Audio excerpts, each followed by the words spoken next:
The moment Eden Blake stepped into Iron Meadow, she knew her life was about to change. But she never expected the crushing words, "I sent for help, not a wife." The tall, broken cowboy before her had just destroyed every dream she'd carried for 1,000 miles.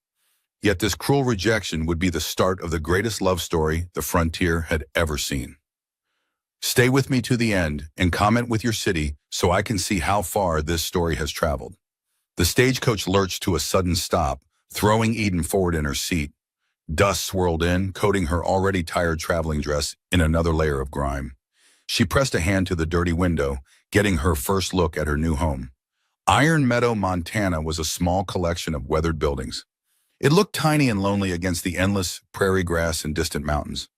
The town had maybe 24 structures in all: a general store, a saloon, and a few houses that looked like they were barely standing. The driver's rough voice called out, "Iron Meadow, miss, end of the line." Those words, "end of the line," settled over Eden like a heavy blanket. This was the end of her old life of poverty after her father's death in Philadelphia. She remembered working her fingers raw and still not having enough money for food. With trembling hands, she smoothed her skirts and prayed this was a new beginning. The door swung open and she stepped down onto the dusty main street. The afternoon sun was relentless, and she shielded her eyes as she looked around. A few of the townspeople had stopped their daily chores to watch her arrival. There was an older woman sweeping a porch and two men loading a wagon. A group of children even stopped their game to stare at the stranger. Eden was used to the stares she got because of her worn-out clothing. She'd faced pity in the hard gazes of men who saw her as an opportunity, but these stares felt different. They were just curious and a little reserved. The driver hauled her single, battered trunk down, setting it beside her with a thud. "I'm meeting a Mr. Jonas Hale," she said, hoping she sounded confident. "The Hale place?" The driver's friendly expression suddenly vanished. "That's a ways out. I'm surprised he'd send for—" He stopped himself before saying any more. A moment later, the stagecoach pulled away, leaving Eden all alone with her trunk. She clutched the letters from Jonas Hale, the paper now soft from being read so many times. They were not love letters, filled with sweet promises. His words were practical, an offer of marriage for help on his ranch. Eden didn't want romance, just a safe place to call home. All she hoped for was a little honesty and perhaps some kindness. As she waited, she could feel the entire town watching her every move. The woman with the broom had stopped sweeping just to stare. A group of men whispered to each other, occasionally glancing her way. But Eden simply stood a little taller and lifted her chin. She had lost her mother at 12 and cared for her dying father. She had journeyed over 1,000 miles to get here. A few curious looks from strangers were not going to break her. Then she heard hoofbeats. A tall rider on a dark horse was coming down the street. The townspeople grew quiet, and Eden knew this was Jonas Hale. He stopped his horse right in front of her, and she got a good look at him. He was taller than she expected, with broad shoulders and a weathered face. His blue-gray eyes were intense, and they locked right onto her. But what she saw in them was not welcome. It was pure shock. Her heart began to sink as his shock turned into clear disappointment. She watched him struggle with his emotions, confusion, then obvious regret. Finally, he swung down from his horse with an easy grace. He took a few steps toward her, but then stopped, keeping his distance. "You're Eden Blake?" he stated, more than asked. "Yes," she said, keeping her voice strong. "Mr. Hale?" He gave a sharp nod, looking everywhere but at her face. When he finally spoke, his voice was rough and full of strain. "There's been a misunderstanding." Those simple words hit her like a physical blow. The ground felt like it was shifting beneath her feet. She had never fainted in her life, but for a moment she thought she might. "I don't understand." But a cold fear told her that she understood perfectly. Jonas took off his hat, unable to look her in the eye. "The letters," he stammered. "The arrangement. I thought—" "Were you expecting someone else?" Eden's voice was suddenly flat, all the hope gone. "I was expecting someone older," he rushed out, gesturing at her helplessly. "A widow, perhaps. Someone looking for a practical partnership. Not someone so young." The world seemed to shrink to just the two of them on that dusty street. "I see," she whispered, though she did not. She was 23, not a child. "How does my age change our agreement?" she asked, meeting his eyes. What she saw there chilled her. It was a mixture of guilt and a strange fear. "It changes everything," he replied quietly. "Mr. Hale," Eden pleaded, her composure cracking. "I traveled for 2 weeks to get here. I sold everything I owned. I have nowhere else to go." A flicker of discomfort crossed his face. "I'll pay for your ticket home tomorrow. You can stay at the boarding house for the night." "No," she said, her voice stronger than she expected. Jonas stopped, surprised. "No," she repeated firmly. "You sent for a bride. You made promises. I came here in good faith, based on your word." "I'm not asking for love," she confessed, her voice trembling with desperation. "Our arrangement was meant to be practical. I can cook, clean, and I am a hard worker." He shook his head, his jaw tight. "You do not understand." "Then explain it to me," she demanded, taking a step closer. Her pride was forgotten. "Tell me what is so wrong with me. Why would you send me back without even giving me a chance?" Jonas just looked at her, his eyes full of an old, deep pain. "There is nothing wrong with you," he whispered. "That is the problem." Before she could understand, he grabbed her trunk and headed for his horse. "Come on," he said. "It is getting late, and it is a long ride to the ranch." "Wait," she hurried after him, her mind spinning. "Are you taking me with you?" "Just for tonight," he said, not looking at her as he secured the trunk. "Tomorrow I will bring you back to town for your ticket east. But I am not leaving you standing in the street, and I will not put you in Mrs. Henderson's boarding house, giving every gossip in 3 counties something to talk about." It was not the welcome she had dreamed of, but it was a chance. Eden moved toward the horse. "I do not know how to ride," she said quietly. "You are sitting, not riding," Jonas replied gruffly, pulling her up behind him. She had to wrap her arms around his waist as the horse moved. She could feel his strength, and surprisingly, it brought a small comfort. He had not sent her away. She had until the morning. For a woman like Eden, a small chance was more than enough. It was an opportunity to fight for the life she wanted. As they rode away from the town, she made a silent promise to herself. She had one night to show Jonas she was not afraid of his secrets. She had traveled 1,000 miles and was not ready to give up. They rode in silence for nearly an hour, with only the sound of the wind. Eden carefully memorized the winding path along the creek. They climbed a gentle hill that opened into a only valley. When she finally saw the ranch, her first thought was that it looked sad. The main house was large and solid, but it looked forgotten. The paint was peeling, and a broken shutter hung at a strange angle. Weeds grew where a beautiful garden might have been. It was a working ranch, but it had clearly seen better days. Jonas helped her down without a word, his touch brief and businesslike. He carried her trunk to the house, and Eden followed him inside. The inside of the house felt just as neglected as the outside.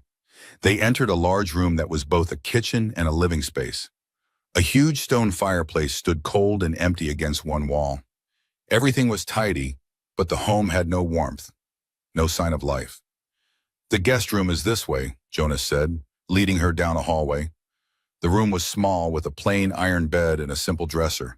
A single window looked out over the prairie as the sun began to set. He set her trunk down.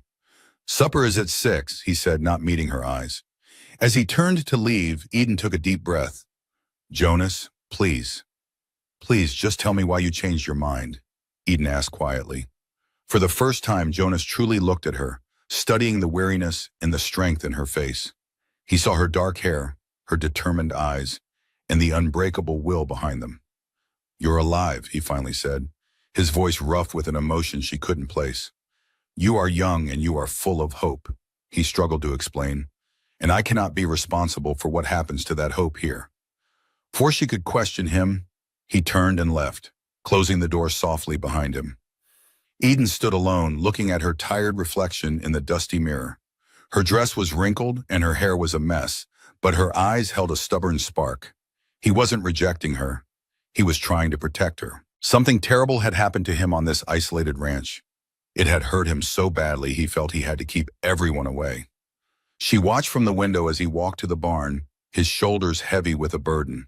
He was a broken man hiding behind walls he had built around his heart.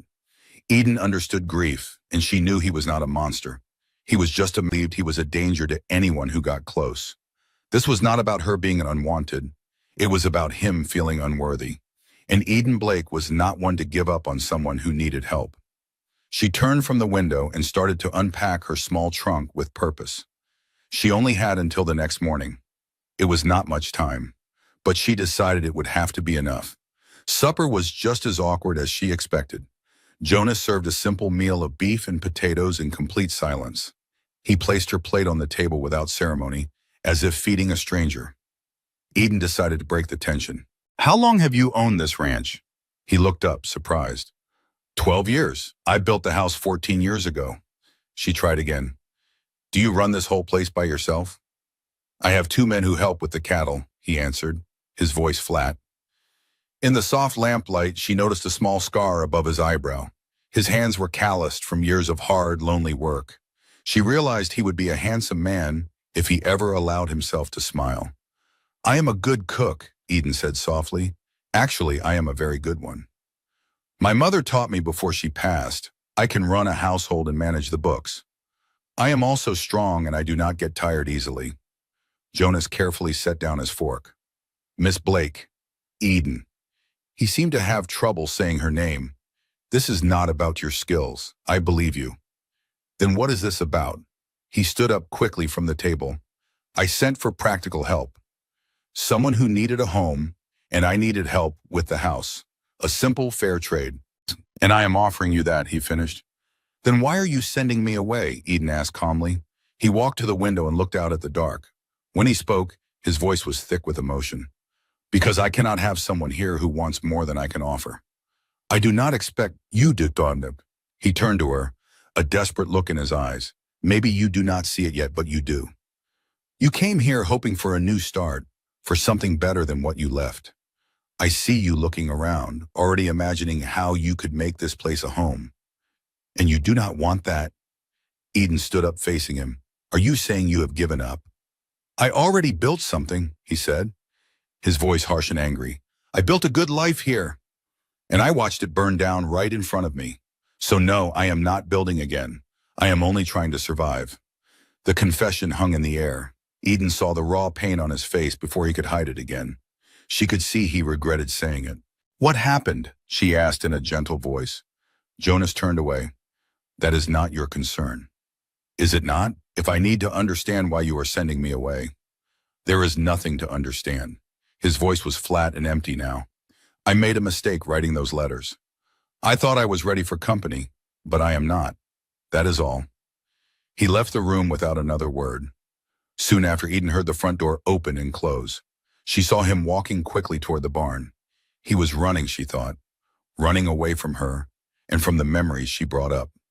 Eden slowly cleared the dinner plates, washing each one with care. The kitchen felt too large and quiet. She imagined it filled with happy chatter and the smell of baking bread. But now it was just an empty shell, just like the man who lived in it. She was worn out from the long trip and the difficult conversation. But she did not go to her room. Instead, she lit another lamp and began to explore the house. The main room had almost no personal items, just a pair of work gloves, a rifle, and a small bookshelf. The shelf held about 12 practical books on ranching and a worn-out Bible. But on the mantel over the cold fireplace, Eden found something that made her stop. It was a photograph. The faded photo showed a younger, happier Jonas. He stood with his wife and 2 small children. There was a boy of 6 and a little girl of 4.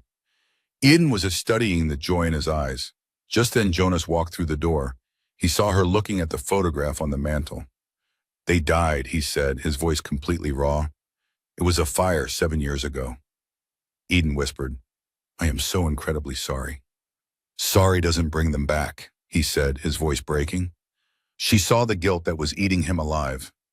"You feel you don't deserve to be happy again." "I failed them," he whispered. "It was my job to protect them.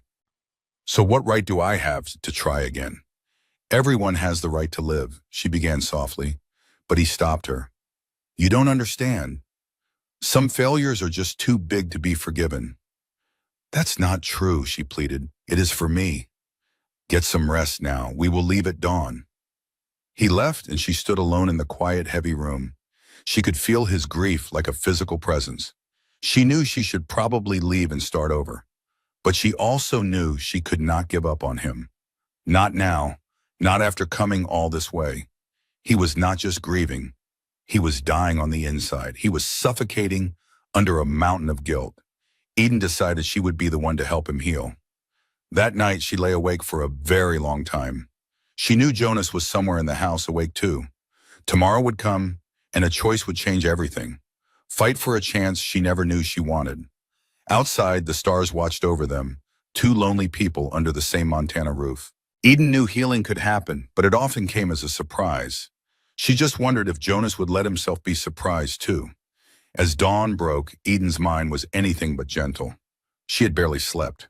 The prairie sounds kept her awake, her mind racing with plans. She had thought of every possible argument to convince Jonas to let her stay.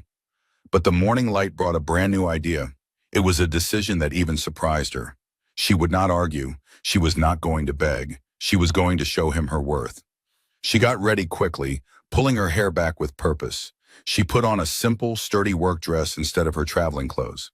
The house was completely silent. Jonas was still in his room. Perfect. This gave her the time she needed. She went straight to the kitchen. With practiced hands, she quickly built a fire in the clean stove. Then she explored the pantry. Jonas was a very organized man. She found flour, sugar, and plenty of coffee. There were also eggs and bacon. It was more than enough for a good breakfast. She started working right away, mixing dough for biscuits. Soon, bacon was sizzling in a skillet. The familiar work calmed her down. By the time Jonas's door opened, the biscuits were already in the oven, and the wonderful smell of fresh coffee filled the entire kitchen. Jonas stood in the doorway looking like he just woke up. He stopped in his tracks. He stared at her, completely confused. "What are you doing?" he asked. "Making breakfast," she said, without even looking up from the stove. "I was going to take you to town." His voice trailed off. "After we eat," Eden finished for him calmly.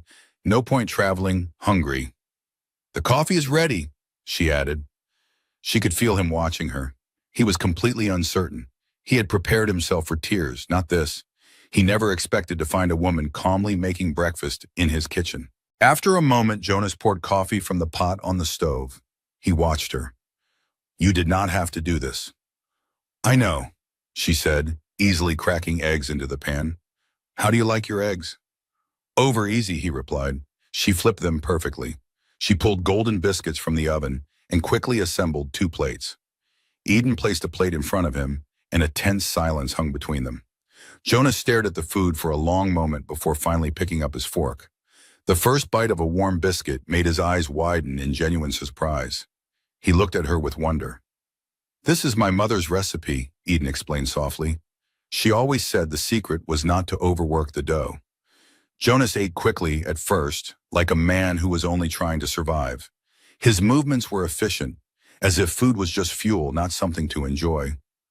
But then he slowed down, savoring it. "I cannot remember my last real breakfast," he admitted. The words were quiet, almost to himself. Eden's heart ached for his 7 years of just getting by. "It is a good way to start the day," she said, trying to sound cheerful. "My father always said a good breakfast sets the tone for everything." Jonas looked up, remembering her letter. "Your father passed, did he not?" "Yes, last year from pneumonia," she said, her voice steady despite her sadness. "He was a good, honest man who worked as a clerk in Philadelphia. When he became ill, I nursed him for 3 months at our boarding house. But when the rent was due after he passed, I had nothing left. That is when I placed the advertisement," Eden said, poking at her own eggs. "First, I searched for work, but there were no good jobs in the city.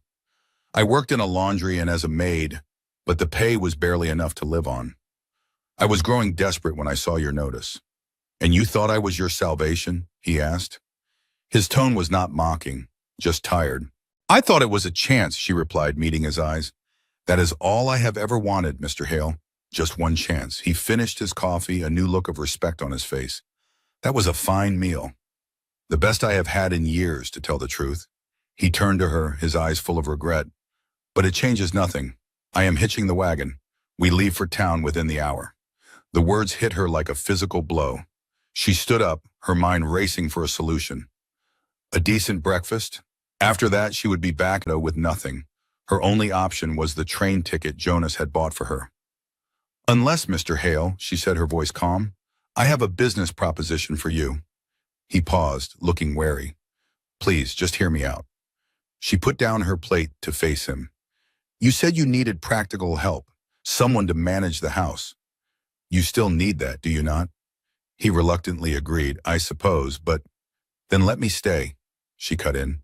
Not as a wife, but as a housekeeper. An employee. Give me just 1 month. Let me prove I can do the work you need. Jonas shook his head. It would not be proper. Then we can make it proper, she replied quickly. Just tell people I am your cousin from back east, here to help you.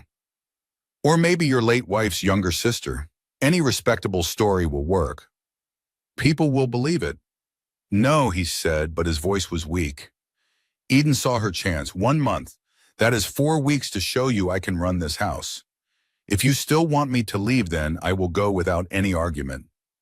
He crossed his arms, looking troubled. Why fight so hard to stay here? The question was blunt, but Eden did not look away. Because, he said, I have nowhere else to go. I am so tired of running from one bad place to another. She chose her next words carefully. And because I think you need help. More than you are willing to admit, and I am stubborn enough to give it. For a moment, he almost smiled. Stubborn is one word for it. He stood quietly, and she could see the battle in his eyes. His need for help was fighting against his deep-seated fear. Finally, he let out a long sigh. 1 month. You will do the work and keep to yourself. He struggled for words. And do not try to fix things that cannot be fixed. When the 4 weeks are up, you go. Agreed, Eden said, feeling a wave of relief. I will ride into town and tell Mrs. Henderson you are my late wife's cousin. That should keep the gossip down. He stopped at the door. And Miss Blake, do not make me regret this. I will not, she promised. You have my word. After Jonas left, Eden stood alone in the kitchen, her heart pounding hard. She had won herself a little time. Now she had a promise to keep. She had 4 weeks to convince Jonas Hale that letting her stay was the right decision. Eden saw the kitchen as her responsibility now. The stove was dirty, the cupboards a mess, and the floor needed a deep scrub. So she rolled up her sleeves and got right to work. By noon, the entire kitchen had been completely transformed. Every surface gleamed. She even sorted through a crate of old potatoes, saving what she could. Outside, she found a small herb garden that was overgrown with weeds, but could still be saved. When Jonas returned, he stopped in the doorway, surprised. I made us some sandwiches, Eden said, pointing to the table. He walked in slowly, amazed by the changes. You have been busy. I am here to be useful, she replied, pouring him some coffee. They ate in a comfortable silence, unlike the one at breakfast. Jonas looked around as if seeing the room for the first time. I'm riding into town, he finally said. Need anything? Yeast and maybe some vegetable seeds for the garden, she asked. Jonas just nodded. I will see what I can find. While he was gone, Eden continued to clean the rest of the house. In Jonas's room, she found only the bare essentials. A simple bed, a dresser, and one single chair. It was the room of a man who had stripped his life of any joy. There was nothing there to remind him of what he had lost. Later, she entered a small room that had clearly belonged to a child. A broken rocking horse sat sadly in the corner. Jonas appeared in the doorway just as she was deciding what to do. I am so sorry, she said, feeling like she had invaded his privacy. It is fine, he said, but his voice was tight with pain. This was my daughter's room. Her name was Sarah. Eden saw the deep sadness in his eyes. You are here to help, he said. The whole house. Then he handed her a package. I got your yeast and seeds. The store owner said it was late for most vegetables, but he gave me some lettuce and radish seeds. He also said these herb starts would grow better than seeds. Eden took the bag, surprised by his gesture. I can pay you back when, but Jonas cut her off. You do not have wages. Our deal was room and board. These are for the house, he stated, then walked away before she could reply. Eden looked at the package. It felt heavier than just seeds. He had actually listened to her. He even bought things she had not asked for. The herbs showed a kindness she had not expected. Maybe there was hope here after all. The following days settled into a comfortable routine. Jonas was up before dawn for ranch work. He didn't manage the house, quietly and efficiently transforming the neglected space. She cooked hearty meals and packed lunches for the men. Slowly, she erased years of neglect from every corner of the home. Jonas rarely spoke, but he noticed everything. She saw him glance at the clean windows. He would stare at the wildflowers she placed on the table. The tension in his shoulders began to fade. A few days later, she found him watching the sunset on the back porch. She had come to check on her new garden and did not want to disturb him. But before she could slip away, he spoke. "You are good at this." Eden paused. "At all of it," he said, gesturing toward the house.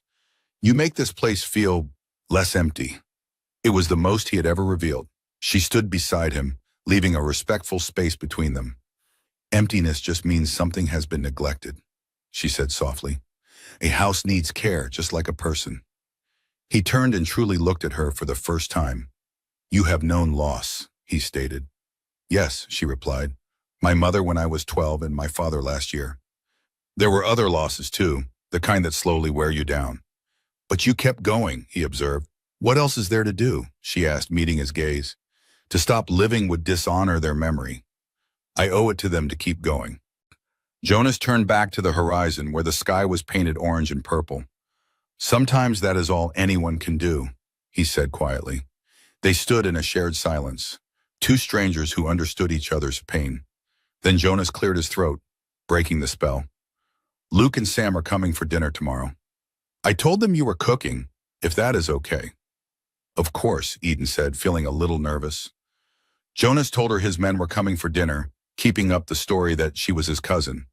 "They are good men, been with me for 5 years," he said, adding, "They know what happened. They will be respectful."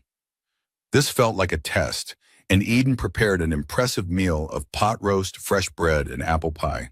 She knew how his men treated her would set the tone for her new life here.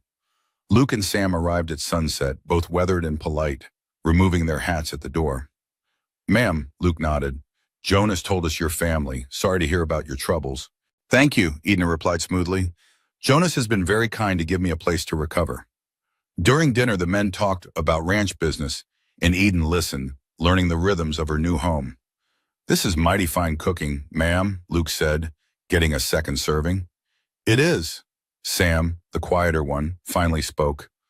"The place feels more like a home again." An awkward silence fell over the table. Eden saw Jonas freeze at the mention of the past. The men looked like they instantly regretted their words, so Eden smoothly changed the topic. "Jonas mentioned you two are from around Iron Meadow?" she asked. The tension eased, and soon the men were laughing at a story about a stubborn bull. After they left, Jonas helped clear the dishes in a thoughtful silence. "That went well," she said, trying to draw him out. "They liked you," he said, turning to face her. And Sam was right. The place does feel different. Eden's heart beat a little faster. "Is that a good thing?" Jonas, this wounded man in his own kitchen, wrestled with his thoughts. "I do not know," he admitted. "Part of me wants to send you away before it feels too different. Get used to this, and the other part is just tired of being alone." The words hung in the air. His confession was raw. Eden saw Jonas instantly regret what he had said. He started to pull away, but she spoke quickly. "Being alone and being lonely are different. You can feel lonely in a crowd. Real companionship is simpler. It just means having respect and kindness with no strings attached." Jonas searched her face. "Is that what you are offering me?" "It is what I promised. 1 month of help, no strings attached. I meant every word." He nodded slowly, still full of doubt. "Your month is not even halfway over." But as he walked away, his steps seemed a little lighter. The second week brought a fierce summer storm. It battered the ranch with heavy wind and rain. Eden had never seen anything like it. The sheer violence of the prairie storm was terrifying. Thunder shook the house. She found Jonas on the porch, watching the storm calmly. "Should you be out here?" she shouted over the noise. "It is just the tail end," he said, noticing how scared she was. "Are you afraid of storms?" "I have never been in one like this. They are intense, but they pass quickly." He added, "I wish everything in life was like that. Intense, but quick." Eden knew he was no longer talking about the weather. She stepped onto the porch as the sky began to clear. Some things need time, she said quietly. The slow work is often the most important. Lasting things are built with patient care. Jonas turned to look right at her. The air smelled of rain. You are not talking about storms either, are you? No, he said her name, Eden, as if he was testing the sound of it. Why do you care? You could be somewhere else, somewhere you are wanted. Why do you stay here? It was a fair question, one she had asked herself many times. She took a deep breath. Because I saw something in you that I recognize in myself. It is the feeling that you have failed so badly you do not deserve a second chance. I felt that way after my father passed away. I felt I should have done more to save him. That feeling almost destroyed me. So what changed? Jonas asked. An old woman named Mrs. Chen, she found me crying in a hallway one night, was worthless. She asked me a question. Jonas was hanging on her every word. She said, do you think you are the first person to fail someone you loved? Do you think your guilt is special? She told me that everyone fails. The only true failure is giving up on yourself. That is how you dishonor their memory, by refusing to live the life they wanted for you. Eden's eyes welled with tears. My father wanted me to be happy. Wasting my life with guilt was just failing him again. I had a choice. Give up or honor him by trying again. Jonas sat in silence for a long time. When he finally spoke, his voice was heavy with emotion. You think I am dishonoring them? I think they would want you to live, Jonas, not just survive. He shut his eyes, his face filled with pain. Mary always said I had too much life in me to waste it on worry and fear. She was always the one pushing me to take chances, to believe things would be okay. He opened his eyes. He looked out at the evening sky. She would not recognize the man I have become. Then maybe it is time to become a man she would recognize, Eden said softly. Jonas looked at her, and she saw his defenses crack. It was the first real break in the wall he had built. I do not know how, he whispered. You start small. You accept that you might deserve a second chance at living. He looked at her. And I suppose you are the one to help me with that? I am willing to be patient with you, Eden said, holding his gaze. But you have to learn that needing help is not weakness. And having a friend does not mean you are betraying what you lost. The only sounds were the dripping rain and the distant thunder. Eden could see the war inside him, his lonely grief fighting a deep need to connect with someone. Finally, he gave a tiny nod. It was barely there, but it was enough. All right, he said quietly. After that conversation, the air on the ranch felt different. It was charged with a new, hopeful energy. Jonas did not change overnight. He was still a quiet and reserved man, but it felt like a door that was locked for years had been opened just a crack, letting in a little light. He started staying in the kitchen a little longer after their meals, nursing a cup of coffee. He would make small comments about the ranch or ask about her day. These small moments meant the world. He fixed the broken shutter she had mentioned without being asked again. He brought her a new shovel for the rocky garden. He even smiled once. It was a quick, rusty expression that vanished in a second. But Eden saw it, and a feeling of quiet triumph bloomed inside her. The third week of her stay began with a surprise heat wave. The mild Montana summer suddenly ended. The prairie turned into a shimmering sea of gold, and the ranch house felt like an oven by noon. Eden adapted, rising even earlier. She learned to cook in the cool mornings to avoid the worst of the brutal afternoon heat. She spent the hottest hours organizing the root cellar, then tended her garden in the evening. One sweltering afternoon, she heard a wagon approaching and climbed up from the cellar. Blinking in the sun, she saw an unfamiliar wagon pulling up to the house. An older woman, perhaps 50, with severe gray hair and a fancy town dress, sat in the driver's seat. Eden nervously smoothed her work dress, preparing to meet the visitor. She knew this would be the first real test of the story Jonas had created for her. Good afternoon, Eden called out as the woman climbed down. Can I help you with something? The woman's sharp eyes scanned Eden, from her sun-touched face to her dirty apron. You must be the cousin. Eden, is it? She asked. Yes, ma'am. I'm Eden Blake. I am Harriet Thornton. My husband owns the bank in Iron Meadow, she announced, as if that explained everything. I've come to welcome you. We don't often get new residents, even temporary ones. Her tone was not quite suspicious, but it was certainly sizing Eden up. Would you like to come in? Eden offered. I can make some tea, but it's just as hot inside. That would be lovely, Harriet replied. Eden led her into the kitchen, glad she had worked so hard to make it presentable. She set water to boil and used the nice cups that had likely been stored away since Mary's death. Jonas isn't here right now, Eden explained. He's out checking fences with his men. He should be back for supper. Oh, I did not come to see Jonas, Harriet said, sitting at the table. I came to see you. We heard about your terrible situation, losing your family in that fire. Eden's hand froze. A fire. So that was the story Jonas told them. She realized with a shock that he had given her his own tragic history. Yes, she said carefully, her hand barely shaking as she poured the tea. It was very difficult. I am sure it was, Harriet said, her eyes as sharp as a hawk's. Jonas knows about that kind of loss. We were all devastated when Mary and the children passed. She paused. It's been 7 years, but some wounds never truly heal, do they? No, ma'am, they do not. It's good to see this house cared for again, and Jonas has been like a ghost for so long. Perhaps having family here will help him, she said, her gaze fixed on Eden. How long do you plan to stay? I'm not sure yet, as long as Jonas needs my help, I suppose. Was all Harriet said. The sound was neither friendly nor unfriendly. You're quite young to be all alone, no other family? None that I am close to, Eden said, which was true. No young man back east waiting for you? Steadily. No, ma'am, there is nobody else here. Harriet accepted the answer, but Eden could tell she was filing away every word.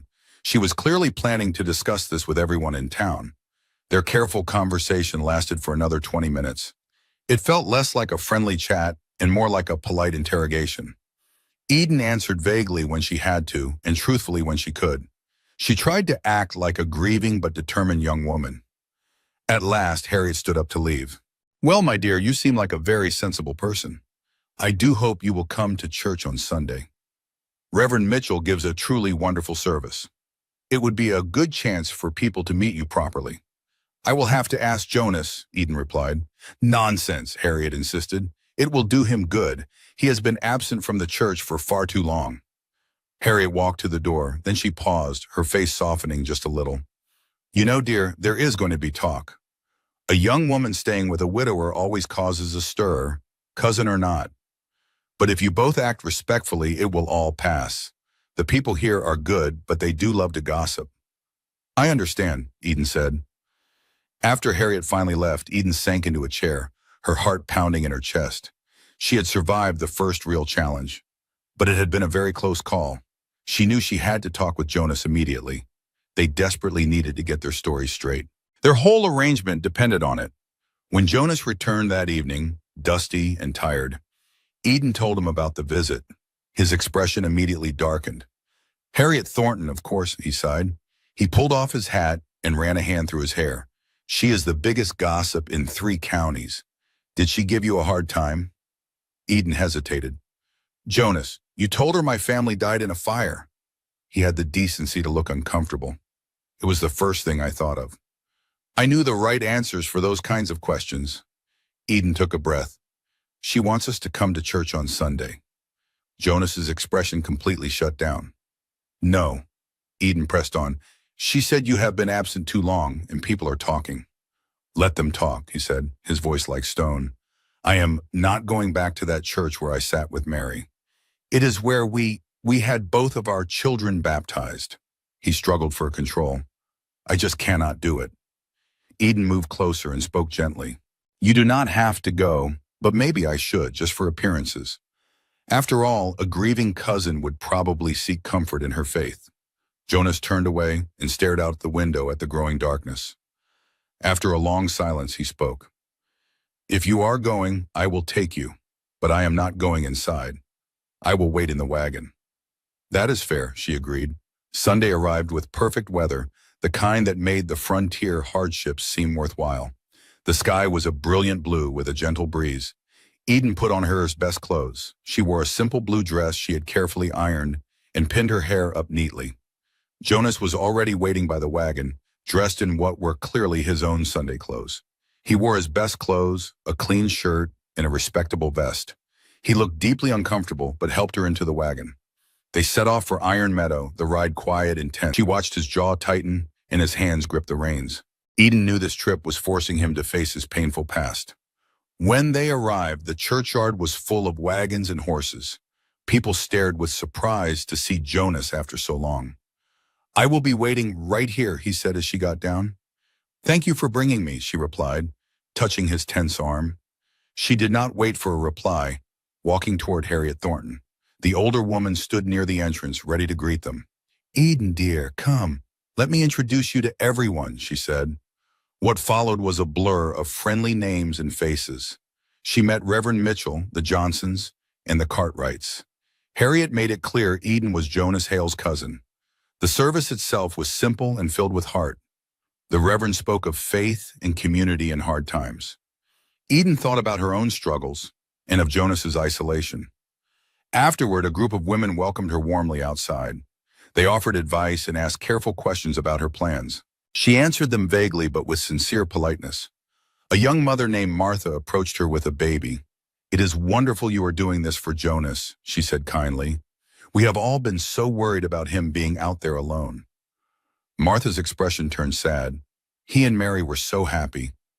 Their daughter Sarah was learning to read, and Thomas always laughed. Eden felt a lump in her throat hearing these painful details. Sarah and Thomas were real children, with real personalities. Their loss felt much more real and heartbreaking now. The morning was pleasant but emotionally exhausting for Eden. Excuse herself. Eden found Jonas in the wagon, his hat pulled low over his eyes. But as she got closer, she saw his knuckles were bone white from gripping the seat. His face was pale and he was staring at the church as if it was a monster. "Jonas?" she asked softly, climbing up beside him. "Are you all right?" He didn't seem to hear her at all, and his breathing was fast and shallow. When Eden gently touched his arm, he flinched hard, his eyes wide with fear.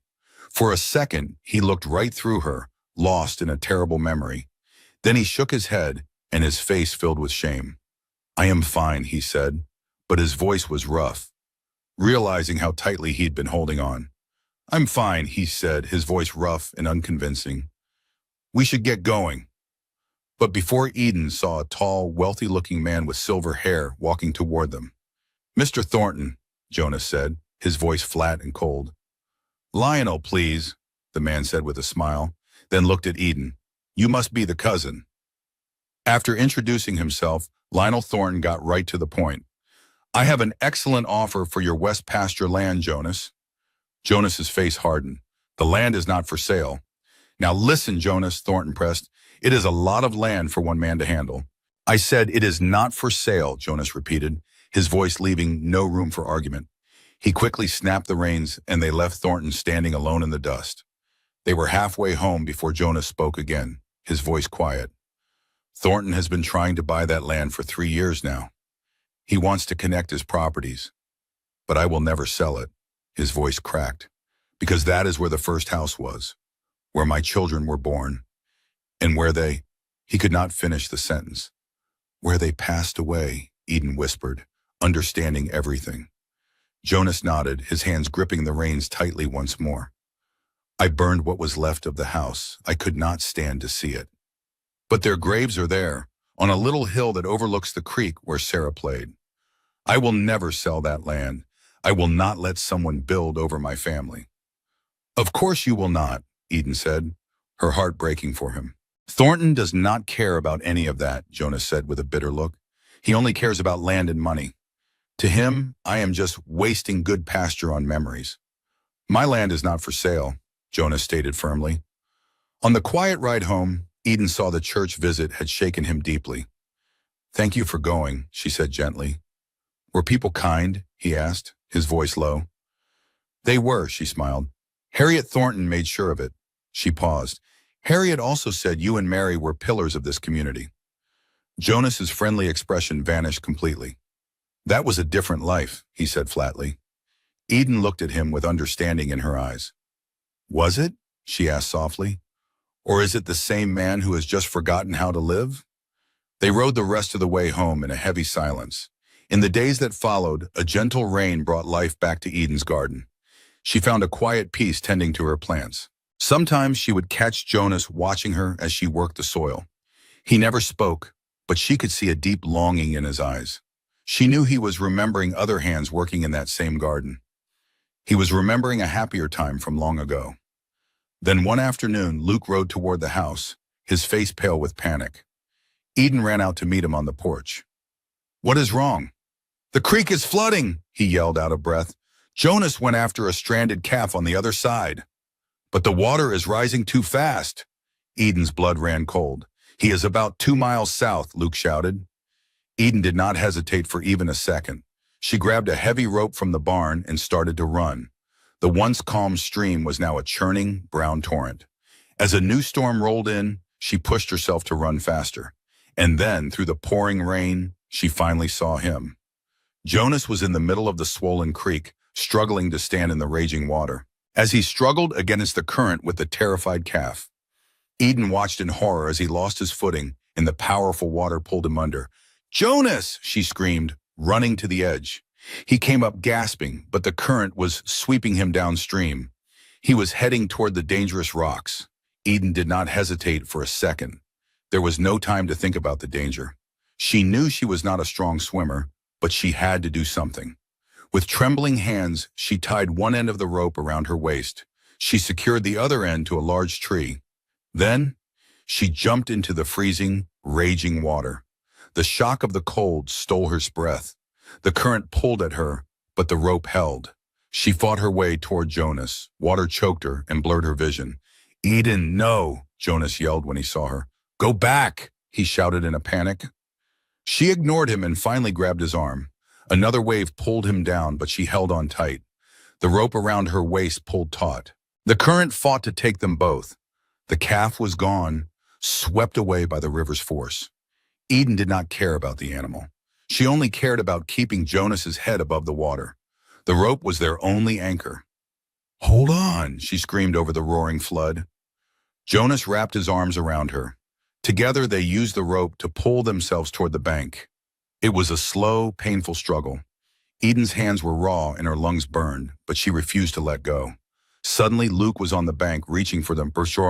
He grabbed Jonas's shirt and pulled. Sam appeared out of nowhere to help. The two men dragged them from the water. Eden and Jonas collapsed on the muddy ground. They lay there, shaking and gasping for air. Only the sound of the heavy rain filled the silence. Jonas finally rolled over to face Eden. His eyes were filled with a mix of emotions. She saw fear and anger, and something else she could not name. "What were you thinking?" he asked, his voice shaking. "You could have been killed." "Neither can you, it seems," Eden coughed, her body trembling. "You were drowning." "That calf was already lost," she yelled. "You were going to die for nothing. You were going to make me stand there and watch you drown." "And for what, Jonas?" He just stared, shocked by her anger. "I did not come 1,000 miles, she said. "I did not fight this hard just to watch you throw your life away." Tears, or maybe just rain, streamed down her face. "You are too busy punishing yourself. You have forgotten that your life has value. You have forgotten that some people care." Her voice broke, that people might care. Jonas reached for her then, pulling her against his chest. His arms shook as he held her, afraid she might vanish. She felt him trembling from the cold and the shock. "I'm sorry," he whispered into her wet hair. "Oh, Eden, I am so sorry. When I saw you go into that water, I had never been more terrified in my entire life." "Now you know how I felt," she said softly. They clung to each other on the muddy bank while Luke and Sam quietly stepped away to see to the horses. The rain fell harder, but neither of them moved. They had crossed a line together in that raging water, revealing truths that could not be taken back. Jonas pulled back just enough to see her face. His eyes were raw with feelings he had locked away for 7 long years. "I sent for help," he said, his voice breaking. "But I got you instead. A woman too stubborn to give up." He struggled for words. "Too full of life to let me waste mine. The woman I do not deserve, but—" He paused, brushing a tear from her cheek. "I cannot live without you." Eden's heart swelled at his confession, at the vulnerability in his eyes. He looked at her as if she were the most precious thing in the world. "You do not have to live without me," she whispered. "I'm right here. I have been here since the day I arrived, and I am not going anywhere." I do not care about the month or our agreement. None. Eden cupped his face with her trembling hands. My heart has been yours since the day I arrived. I saw your pain when you tried to send me away, just to protect me from yourself. You cannot get rid of me that easily, Jonas Hale. For a long moment, Jonas just stared, unable to believe what he was hearing. Then his last wall finally came down. He kissed her, a desperate and powerful kiss that tasted of rain and ended 7 years of loneliness. When they finally pulled apart, breathless, he rested his forehead against hers. I am broken, he warned. I will still have bad days, days when the grief is too much. I know, she replied simply. I do not know if I can be what you need. You already are, Eden said, holding him tighter. You are honest and kind, and you are trying. That is all I need. That and a chance to try with you. Thunder rumbled overhead as Luke called out.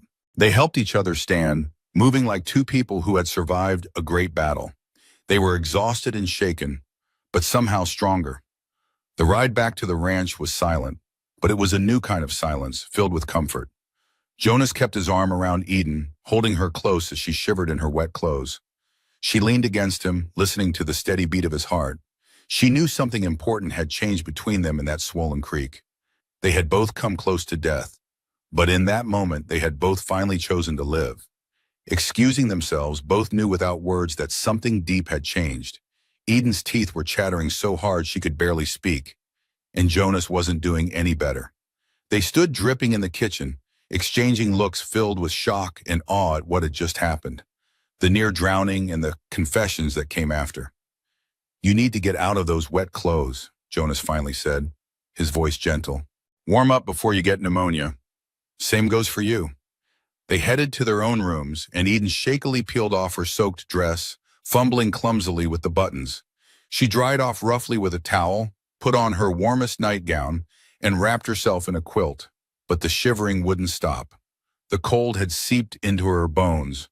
Or maybe the shock was just hitting her now. She sat on the edge of the bed, trembling, replaying those terrifying moments in the water, how Jonas had slipped under, and her desperate need to act fast or lose him for good. The powerful current trying to rip them apart, while she clung with every ounce of strength she had.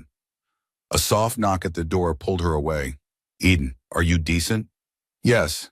If she didn't act fast, she'd lose him forever. The force pulling them apart was brutal, yet she gripped on with every bit of strength she had. A gentle knock at the door made her glance up. Eden, are you decent? Yes, I am. Jonas came in holding 2 steaming mugs. He'd changed into dry clothes, but his hair was still damp and messy from roughly toweling it. He handed her a mug, coffee with a kick that warmed her throat pleasantly. Whiskey, he said, settling into the single chair with his own mug, for the shock, warming in his throat. Whiskey, he said, sitting down in the lone chair with his own mug. For they sat quietly for a few minutes, sipping the fortified coffee, letting its warmth soak in. Eden glanced over the rim of her mug, noticing how Jonas kept stealing looks at her, as if reminding himself she was really there, really safe. I need to tell you something, he said at last, voice low. About that day, the fire. Knew she was truly there and safe. I have to tell you something, he finally said, his voice quiet. About that, Eden set her mug down gently. You don't have to. I do. He stared into his coffee like it held the answers. You nearly died today because of me. You deserve to know why I've acted the way I have, why I tried so hard to push you away. Eden pulled the quilt tighter around her and waited, giving him room to speak. It was late October, 7 years ago. We'd had an early cold snap, and I'd gone out to check cattle in the north pasture. Mary was home with the kids. Sarah was sick, just a cold, or so we thought. Nothing serious. Thomas was his usual wild self, running and getting into trouble. Moment. It was a cold October evening, 7 years ago. We just had an early frost, and I'd gone out to check the cattle in the pasture to the north. Mary was home caring for the kids. Sarah was feeling under the weather, just a cold, or so we thought. A brief smile flickered on Jonas's face, gone as fast as it came. I should have been back by midday, but one cow got tangled in wire.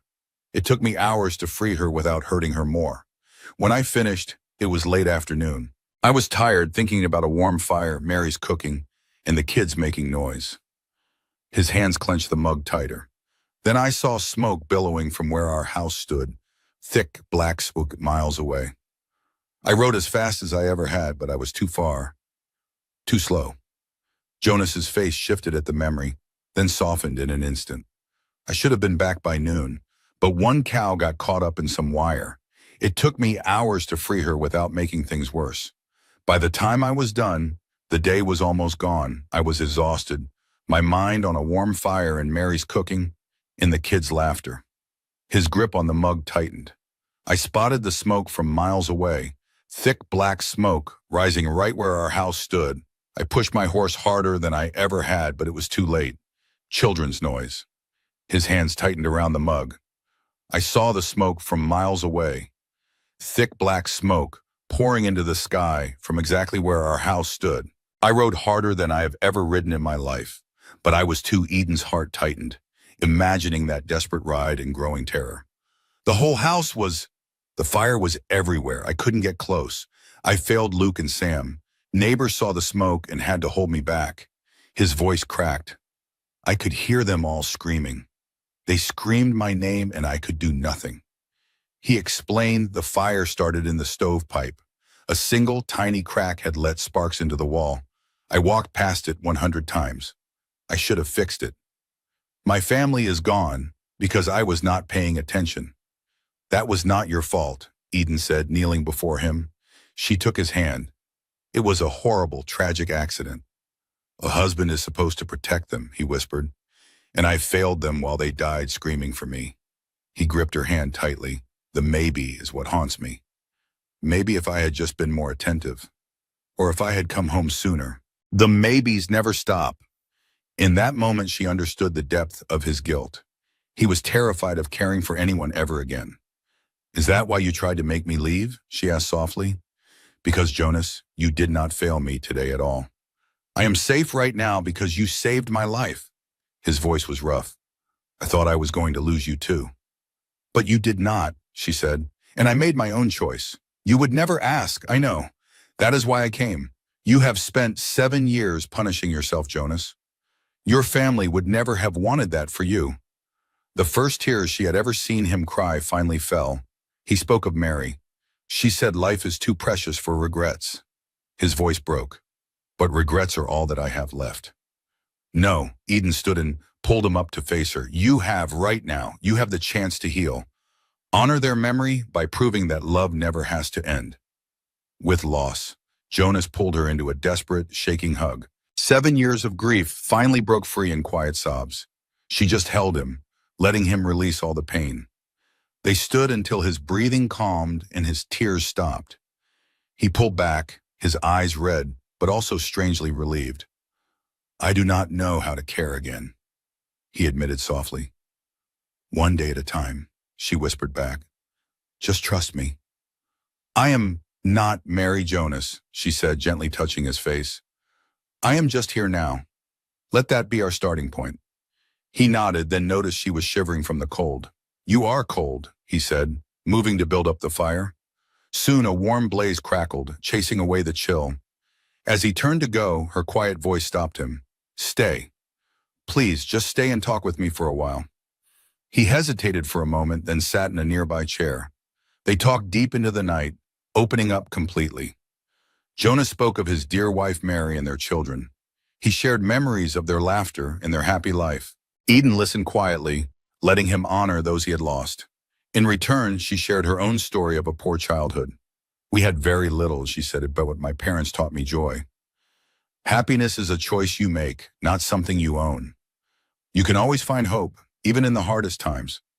That is a rare gift, Jonas said, seeing light in darkness. It is a choice, she replied, to focus on what is left. Some days the loss just feels like too much to bear. But you must keep choosing light. He watched her face. He felt like he was truly seeing her for the first time. How are you so wise? He asked. Just stubborn, she smiled. You, she said softly, are the bravest person I know. I have ever met, Jonas said, his voice firm. You came here alone and stayed through everything. And today, he shook his head. jumping into that water without a second thought. That is not stubbornness, Eden. That is courage. No, he leaned forward, his gaze fixed on hers. It was love. The word hung in the air and Eden's heart began to pound. I know this is very soon, Jonas admitted, and I know I am still broken. But when I saw you in the water, I thought I was going to lose you. That is when I realized. I have already lost my heart to you. Somewhere along the way I fell in love with you. You looked at me like I was a man worth saving. I fell in love with you, Eden Blake. Tears of joy welled up in Eden's eyes. You can start by accepting that I fell in love with you too. I saw your kindness, even when you were so afraid to show it. You just need to accept that what we have is real, Jonas. He closed the space between them and cupped her face in his hands. Then marry me. Not because of a deal, but because I love you and I want to make you happy. Yes. Eden did not have to think about it. Yes, I will marry you. The kiss they shared was soft and deep, filled with promise instead of fear. When they finally pulled apart, both were smiling. We should do it soon, Jonas said, before you realize you could do much better than a broken rancher like me. 3 days, Eden had decided with a smile. That is not enough time for you to change your mind. Jonas laughed, a true, genuine laugh.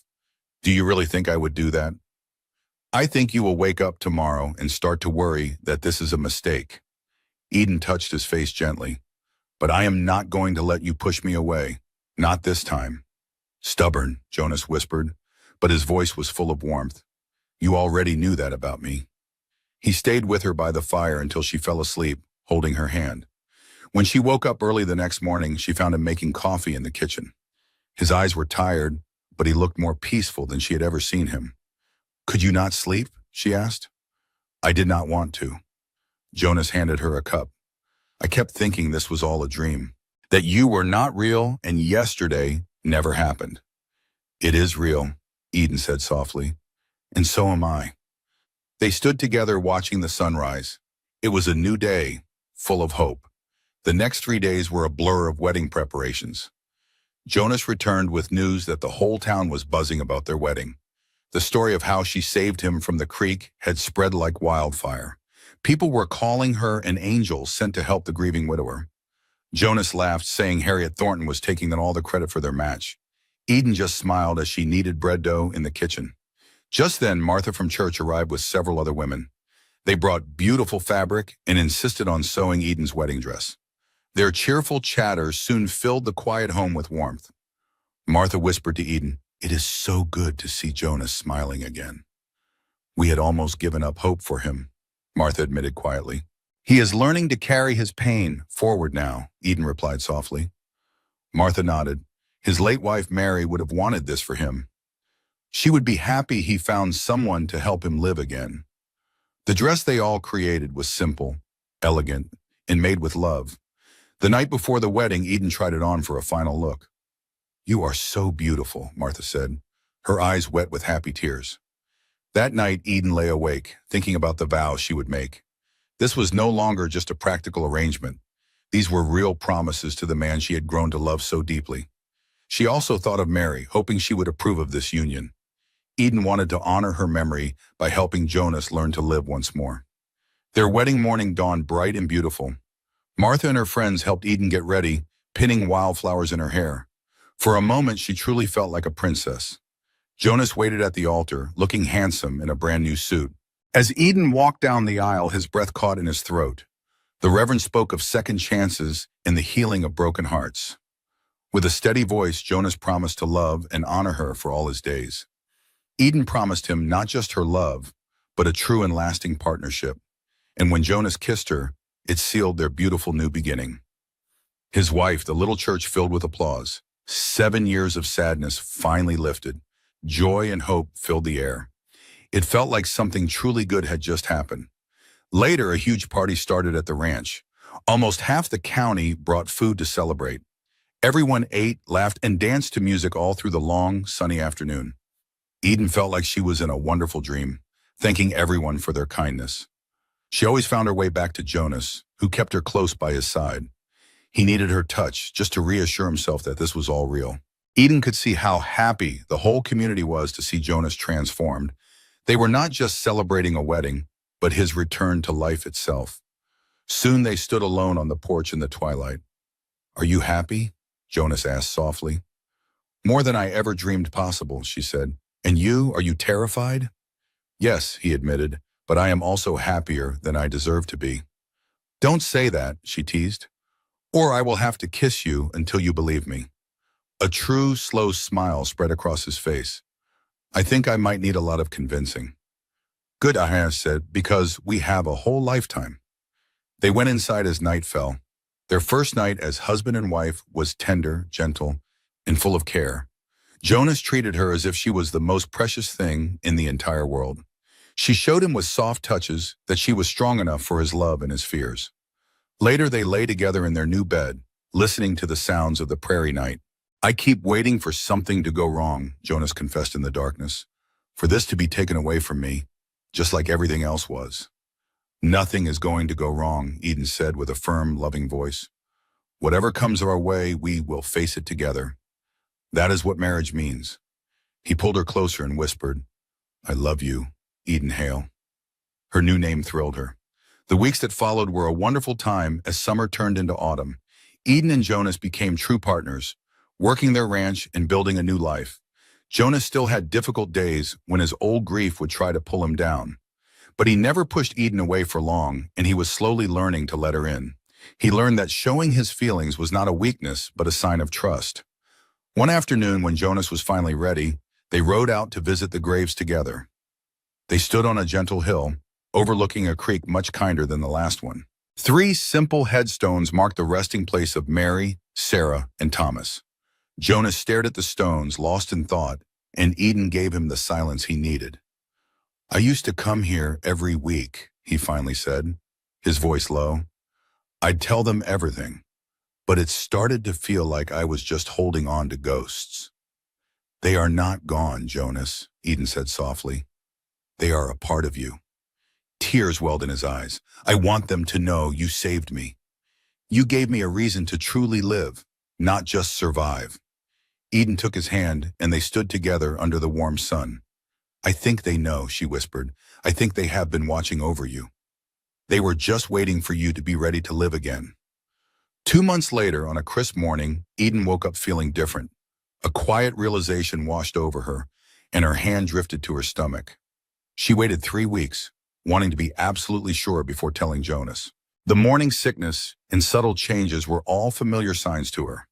She finally knew the time was right to share her secret. That evening, as Jonas reviewed his ledgers, she chose her moment. Jonas, she began quietly, I have something to tell you. He looked up, sensing the seriousness in her tone. Are you all right? She put down her sewing, her heart racing.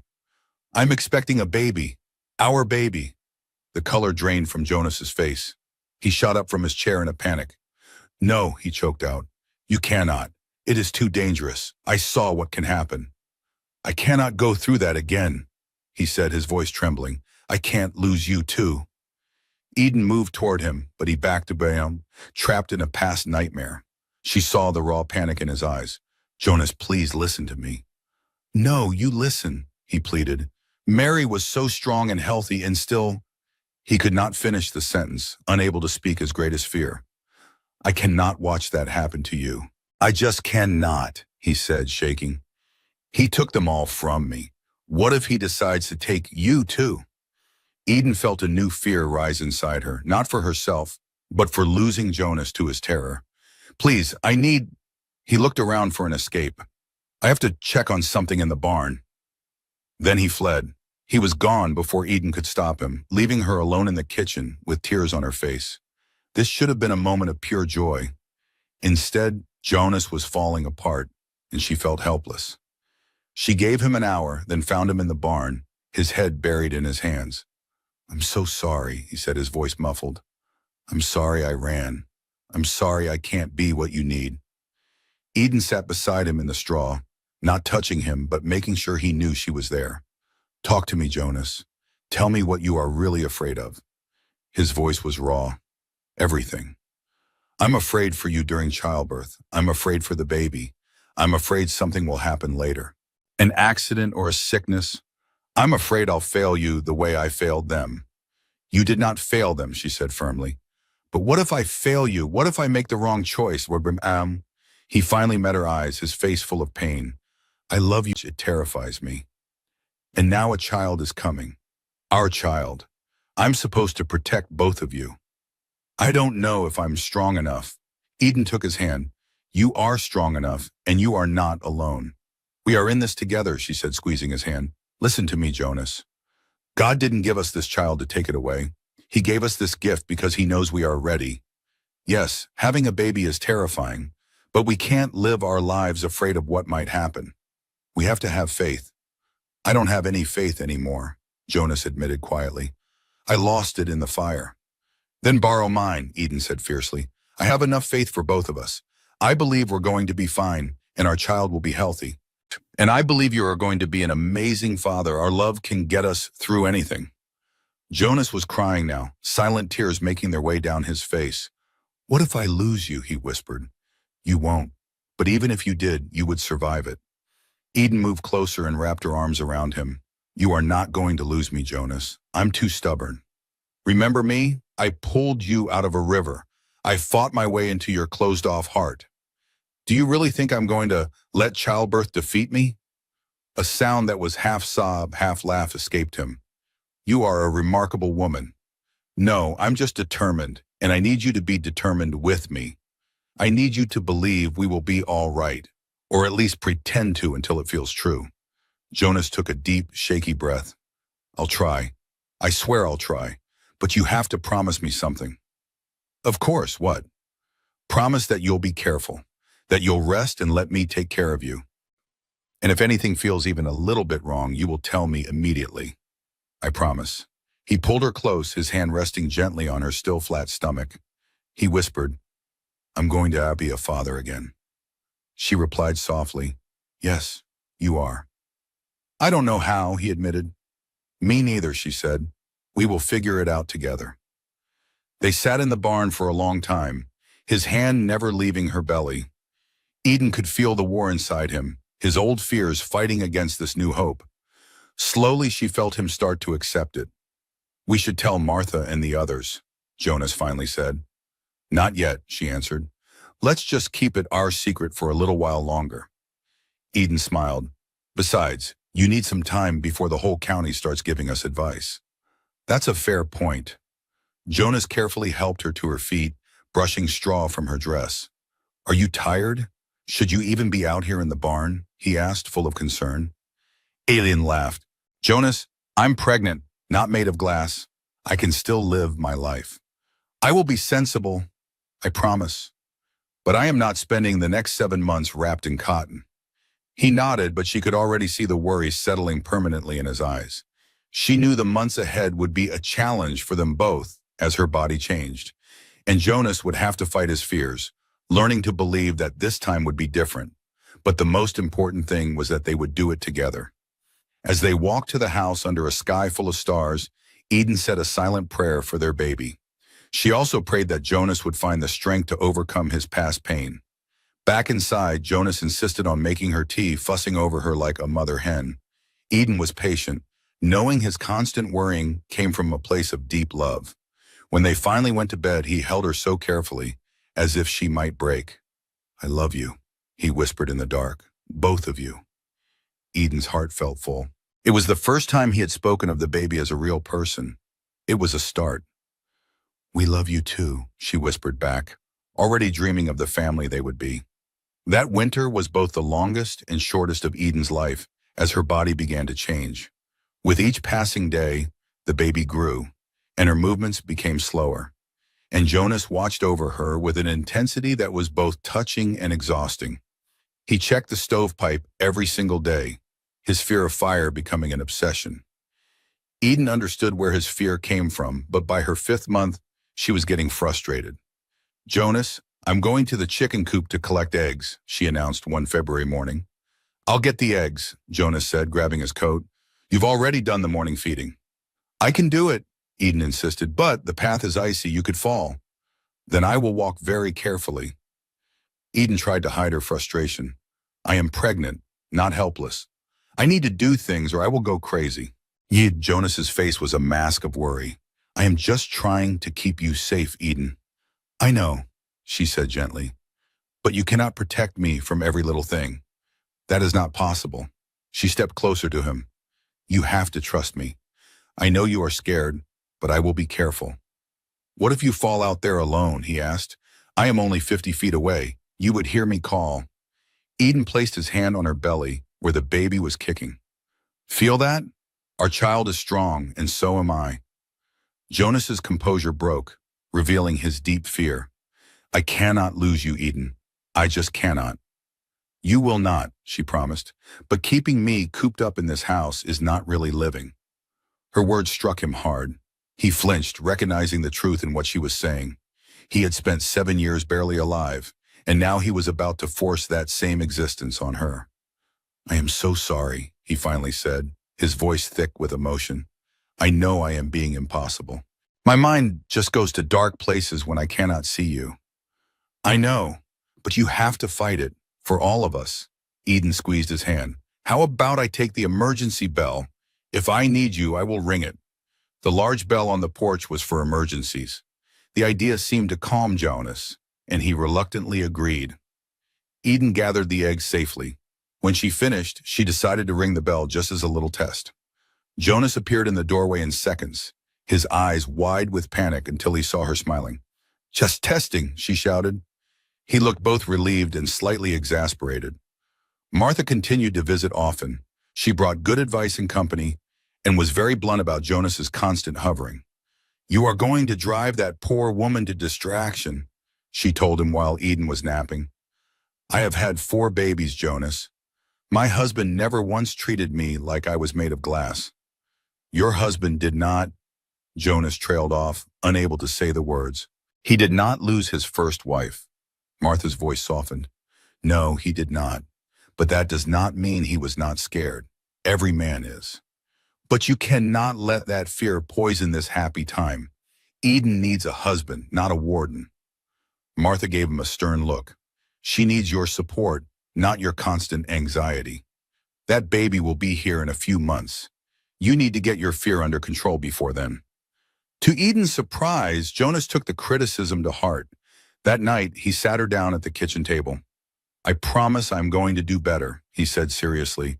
I will still worry, but I will try to trust you more. I have to remember that you are strong and that we were brought together for a reason. Thank you, Eden said, gently taking his hand. I know this is hard, but we will get through it together.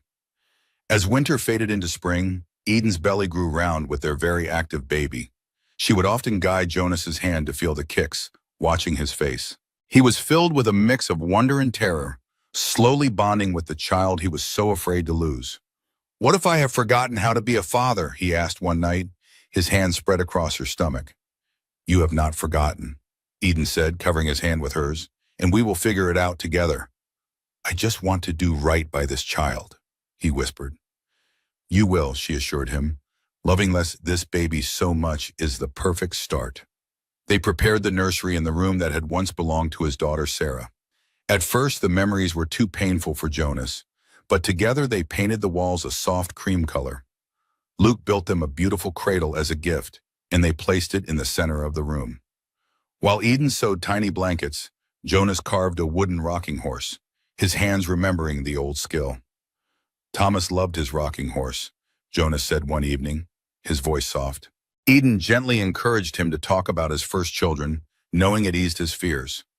He was fearless, Jonas recalled with a bittersweet smile, and Sarah was so cautious and thoughtful. He set down his carving tools. I miss them every single day. But lately, he continued, looking at Eden, the missing does not hurt as much. I can finally remember them with love instead of just with pain.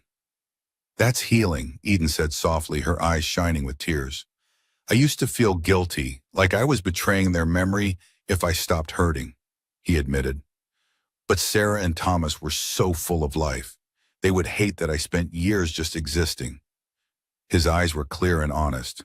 You showed me that honoring the dead doesn't mean dying with them. I am so glad, Eden whispered back. Me too, he said, returning to his work. They worked in a comfortable silence, Jonas shaping a gift for his new child, and Eden stitching love into every garment. By late April, Eden was nearly due. I just existed for years. For them. His eyes were honest. You gave me that. You taught me honoring them means living. Tears filled her. I'm glad. Me too. He resumed carving in silence, their baby's gift as Eden sewed. By late April, she was. Her body was enormous and ached all the time, but she cherished every kick. Each movement was a reminder that they would soon meet their child. Martha began visiting more often to check on Eden's progress. Any day now, she said, feeling Eden's belly. This baby is ready to arrive. Jonas's anxiety grew worse. He hovered over Eden constantly, a bundle of nerves. When labor finally began on a warm evening, he looked pale with worry. It's time, Eden said, her own heart racing with a mix of fear and excitement. You need to go get Martha now. Jonas hesitated, not wanting to leave her side. Please, Eden said, gripping his arm. I will be fine. I just need you to bring her back. He ran, and the sound of his horse faded into the night, leaving Eden with her thoughts. For a moment, she felt a wave of terror. This was really happening. She moved through the house, preparing the clean linens and water just as Martha had told her. The contractions were coming steadily now, each one stronger than the last. She lit every lamp in the house, needing the light to fight back her growing fear. Jonas returned with Martha in what felt like minutes. Martha immediately took control. Her calm presence was a comfort to everyone in the small house. You are doing just fine, Martha said, helping Eden get comfortable. First babies like to take their time. But the hours that followed were the most challenging of Eden's entire life. Martha was a steady guide, coaching her breathing and offering words of encouragement. Jonas paced nervously outside the bedroom door, looking completely helpless. Martha finally sent him away, saying his worry was not helping the situation. Go make yourself useful, she told him gently. Boil some water. As morning approached, the pain intensified to a whole new level. Martha's expression became focused.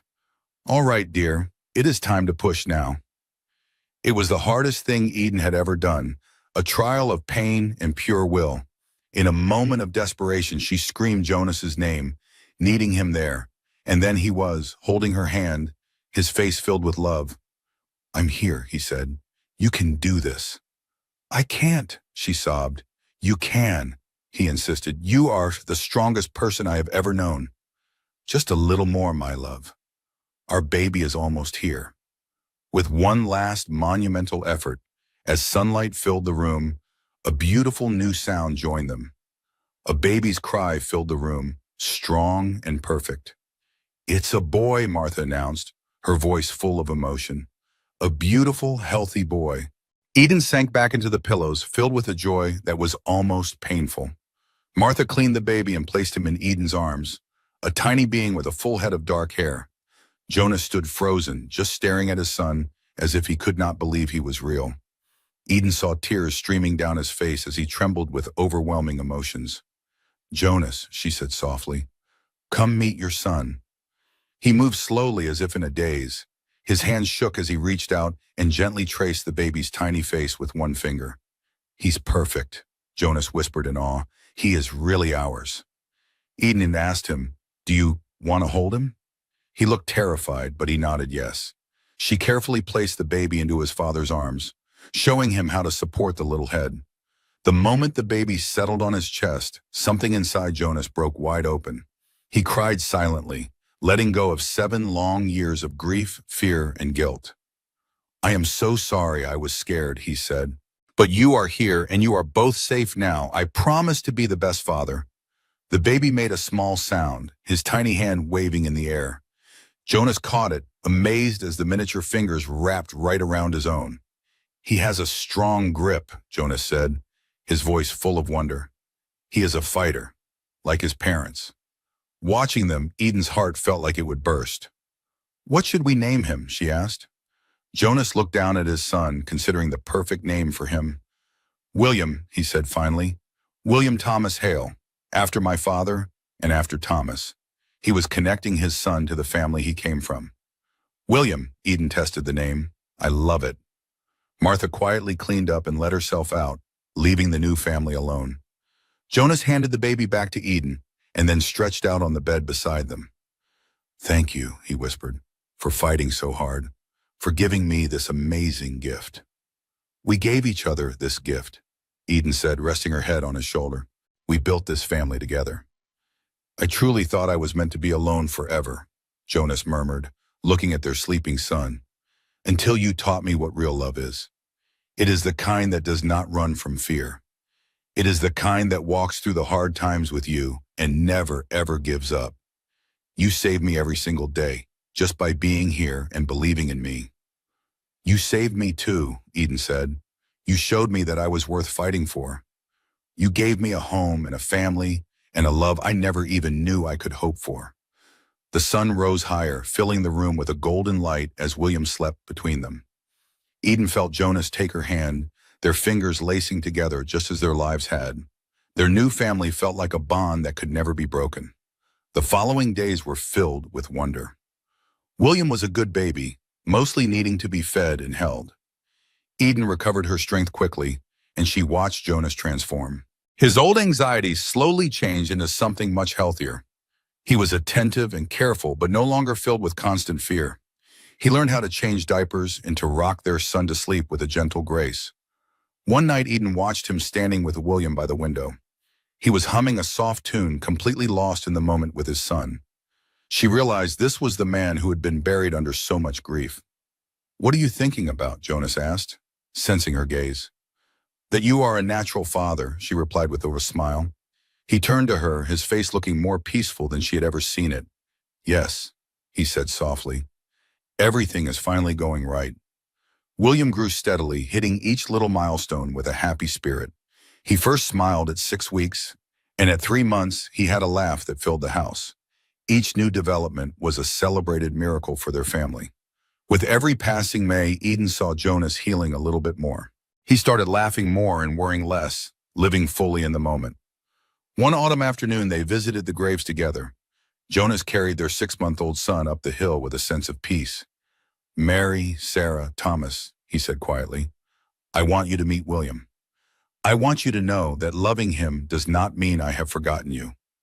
It means I finally understand that life is precious and love never runs out." Eden placed a supportive hand on his shoulder as he spoke. "I am happy now," Jonas continued, his voice clear and strong. "Truly happy. I think this is what you would have wanted for me. I think you would like Eden. She is brave and she saved me, and you would have loved spoiling William." He stood there for a long moment, his shoulders finally relaxing, as if a heavy weight had been lifted. "Thank you," he whispered to the past, "for teaching me how to love. I am ready now to live again." A warm breeze blew, feeling like a blessing as Jonas turned to Eden. His tears were not from grief, but from a sense of healing. "They would have loved him," Eden said softly, watching their son, William. "Yes, they would have," Jonas agreed, pulling his new family close. As the seasons turned, the ranch flourished right alongside their growing son. The lonely house became a home again, filled with warmth and laughter. Eden's presence brought life back not just to her garden, but to the entire community. Old friends and neighbors returned, drawn by the happiness the couple had built. Martha became a doting grandmother to William, guiding Eden with her wisdom. Luke and Sam were proud uncles who were always ready to play with the young boy. Even the stern Harriet Thornton could not help but adore their little family. Then one day, at 11 months old, William took his first fearless steps. He walked from Eden's arms right into Jonas's, who was beaming with pure joy. All the past anxiety was gone, replaced by a father's simple, happy pride. "Well, there goes our peace and quiet," Jonas laughed, lifting his happy son into the air. "I would not want it any other way," Eden replied, her heart completely full. "I want exactly this, the noise, the mess, all of this wonderful life." That night, as they lay in bed, Jonas held her close. "Remember that first day? I was so foolish. I tried to send away the best thing that ever happened to me." He kissed her temple gently. "I was just too scared to accept such a gift." "You were the one who saved me from myself," he said honestly. "You refused to give up on me, even when I had already given up." Eden turned to face him in the soft light. "That is what love does. It holds on. It fights. It believes in a future, even when everything seems impossible. You and William are my whole world now," Jonas said, his voice thick with emotion. "You gave me a second chance at a life bigger than I ever could have imagined." Eden smiled and kissed him softly. We built this beautiful life together. 2 years later, on a perfect summer evening, their son was a happening toddler. As their son William chased fireflies in the yard, Jonas and Eden sat on their favorite hill. The setting sun painted the sky in beautiful colors of gold and red. Jonas put his arm around Eden. Look at this. 2 years ago, I was all alone in that house. I was so sure that I would only feel grief for the rest of my life. And now we have everything. Eden leaned her head on his shoulder, watching their son play with pure joy. I thought I was meant to live a lonely life, Jonas said softly, as a punishment for my past. But you taught me something so important, he continued. You showed me what love really is. Love is not something you have to earn or deserve. It is a gift, given freely. Oh, he turned to her, his eyes clear and honest. It changes everything it touches. You loved me when I felt I was unlovable. You saw something in me worth saving. That is true love.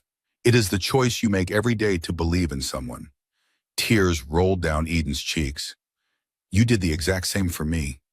You gave me a home when I had none. You let me prove my own worth. You saw me when I was broken and scared, and you chose to build this beautiful life with me. We built this life together, Jonas said, repeating the words that had become their promise. They chose hope over sadness, and chose to truly live, not just survive. Just then, William ran over to them, his face bright and happy. Papa, Mama, Bug, he said, showing them a ladybug crawling on his little hand. Jonas lifted his son onto his lap and looked at the bug with great seriousness. That is a fine bug, Will. William smiled, but then the ladybug flew away, and he wiggled down to play again. They watched their miracle child, who taught Jonas that his heart was big enough to love again. He now knew he could be a father without forgetting the children he had lost. William was his own person, and Jonas loved him with a powerful joy that had replaced all fear. I want to have another baby, Eden said suddenly, surprising herself with the words. They had talked about it before, but had never made any real plans. Jonas felt a flicker of his old fear, but he pushed it away.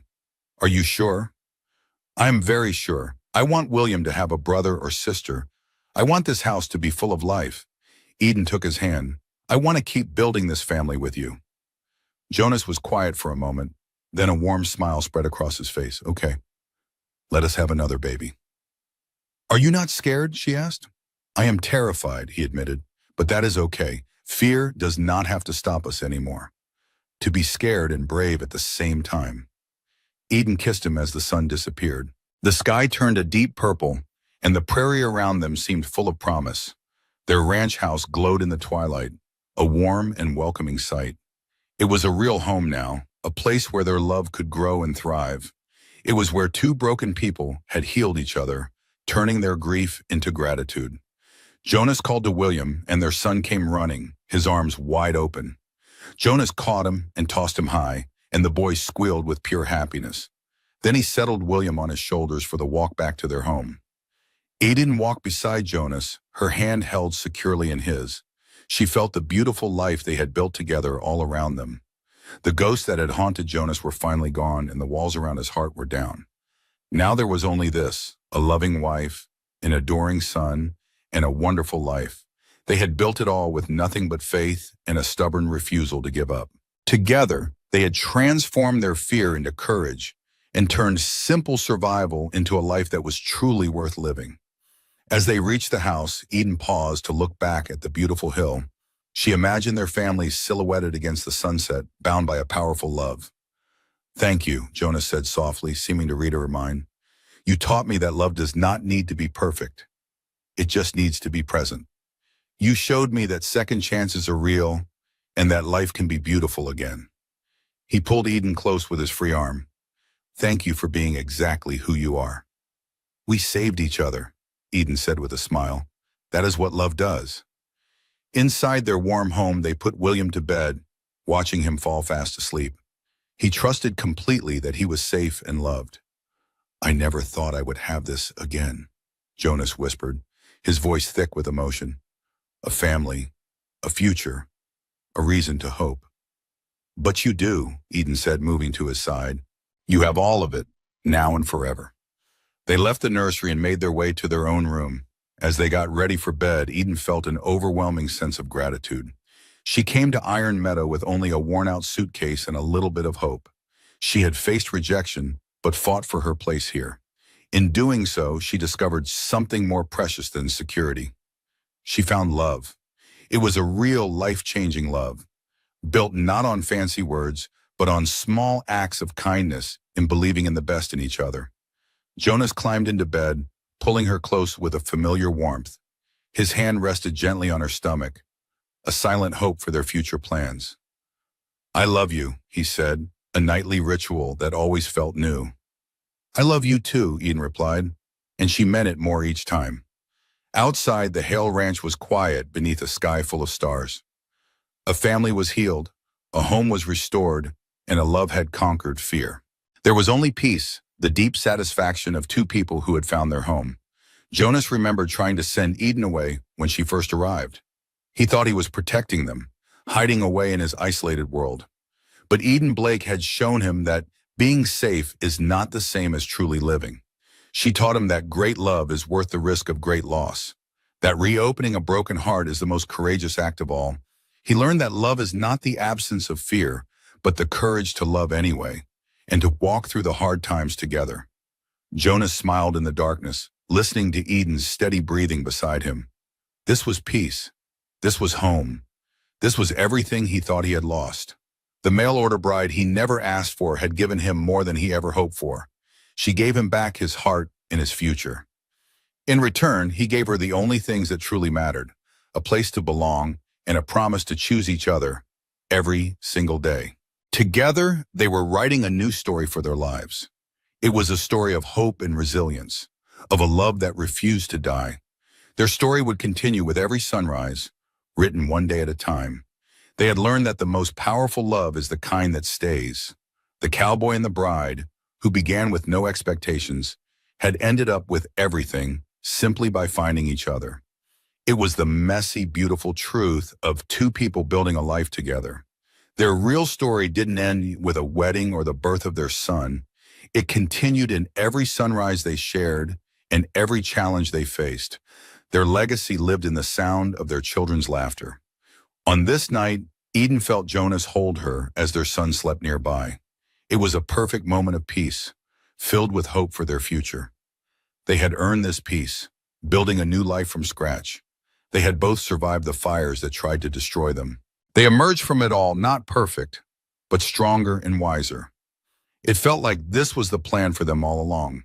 Two wounded souls who found each other when things seemed like an end. He was a man who had forgotten how to live. She was a woman who discovered love was the only safety she needed. Under the vast Montana sky, their story settled into a peaceful rhythm. They were finally living a life filled with cherished love. There was no more loneliness and no more doubt. Just a powerful love that taught them both what it truly meant to be alive.